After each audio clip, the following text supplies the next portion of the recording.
Bonjour à tous, on se retrouve pour parler des formes d'énergie dans le cadre du programme de physique-chimie de classe de première S. L'énergie, donc un mot qui est très souvent utilisé, on va voir un petit peu de quoi il s'agit et en particulier donc les différentes formes d'énergie.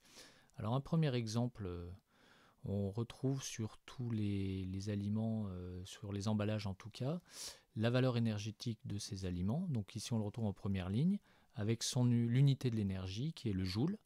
On retrouve aussi la calorie qui est une ancienne unité qui ne devrait plus être utilisée mais qui l'est malheureusement encore. Sinon évidemment l'énergie s'exprime en joules. Lorsque du bois brûle dans une cheminée, ou ici un poêle à bois évidemment, il apporte sous forme de chaleur de l'énergie à la pièce dans laquelle il se trouve.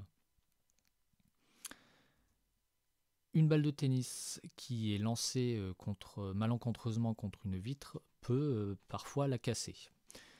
Donc on sait bien que pour casser une vitre, il faut quand même fournir de l'énergie. Donc là, c'est la balle qui a fourni cette énergie. Enfin, dernier exemple, le soleil, sans qui on ne serait pas là, il nous apporte de l'énergie. Quel que soit le moment de la journée, quelle que soit la latitude, la longitude. Alors, il est bien évident que sur ces 4 exemples, on voit que les formes d'énergie sont totalement différentes. Même si on pourrait penser que celles du poêle et celles du soleil sont relativement proches, les autres n'ont rien à voir. L'énergie liée au mouvement de la balle, l'énergie à l'intérieur des molécules dans le cadre des céréales qui sont dans le sachet. Alors, nous allons voir d'abord les formes d'énergie liées au mouvement et à la position. Elles sont au nombre de 2. Alors pour ça, pour commencer, on imagine une balle de tennis. Alors cette balle de tennis, on la lance tout doucement contre, par exemple, une vitre. Et si on la lance tout doucement, justement, on se rend compte qu'elle ne la casse pas. Alors, qu'est-ce que ça signifie? Que vraisemblablement, cette balle a peu d'énergie, en tout cas pas suffisamment pour casser la vitre. Si, au contraire, on la lance très fort, donc avec beaucoup de force et surtout avec une grande vitesse, là, elle peut évidemment casser la vitre et projeter vivement les morceaux un peu dans tous les sens. Donc on en déduit quoi? Que vraisemblablement, elle avait davantage d'énergie. Et effectivement, on définit la forme d'énergie liée au mouvement comme étant l'énergie cinétique, donc liée au mouvement, cinétique, cinéma. On la modélise de la manière suivante, C égale 1 demi de mv carré, donc le tout étant un produit. Les unités, l'énergie cinétique comme toute forme d'énergie s'exprime en joules. La masse, toujours en kilogrammes, donc unité du système international, la seule unité qui possède un préfixe. Et la vitesse, évidemment, en mètres par seconde. Maintenant, une autre forme d'énergie liée cette fois-ci à la position. Alors pour ça, on imagine donc une calculatrice qui se trouve en haut d'une étagère et qui malencontreusement tombe depuis ce haut d'étagère. Elle tombe de très haut. Évidemment, elle va prendre beaucoup de vitesse et arrivée sur le sol, elle va se casser facilement avec éventuellement projection de plusieurs morceaux, chose que on va quand même éviter, mais qui peut arriver. Alors, il est bien évident que si la calculatrice était placée sur la première étagère, celle du bas, donc si jamais elle tombe, évidemment elle tombe de très bas, et à ce moment-là elle prend peu de vitesse, et il y a des chances qu'elle ne se casse pas.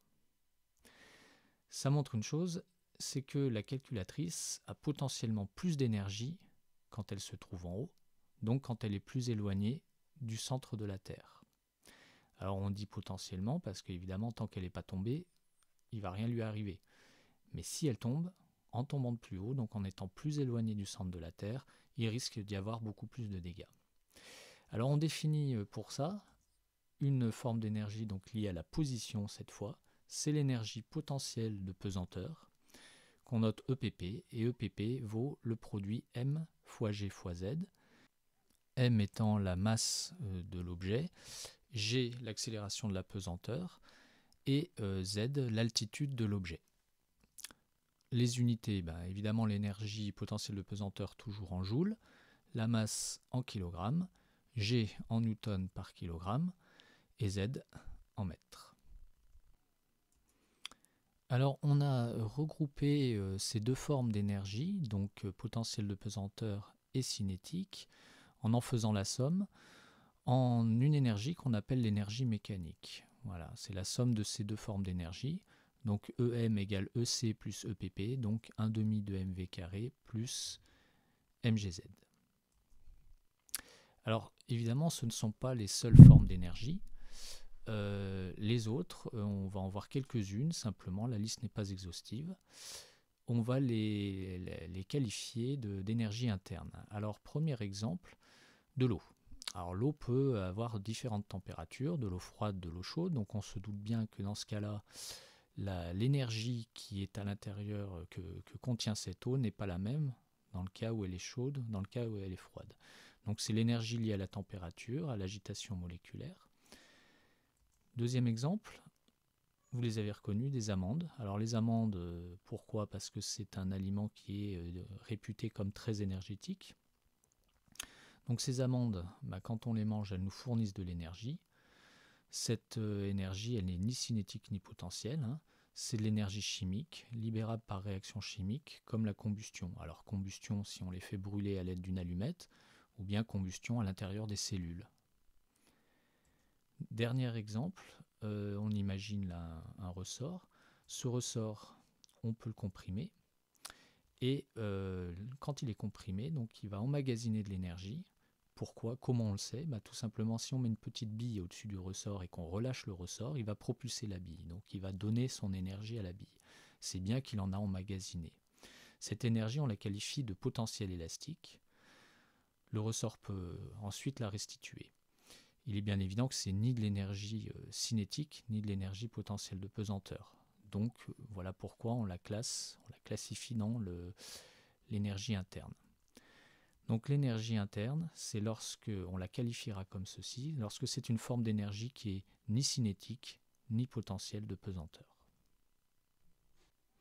Comme les autres formes d'énergie, évidemment, elle s'exprimera en joules.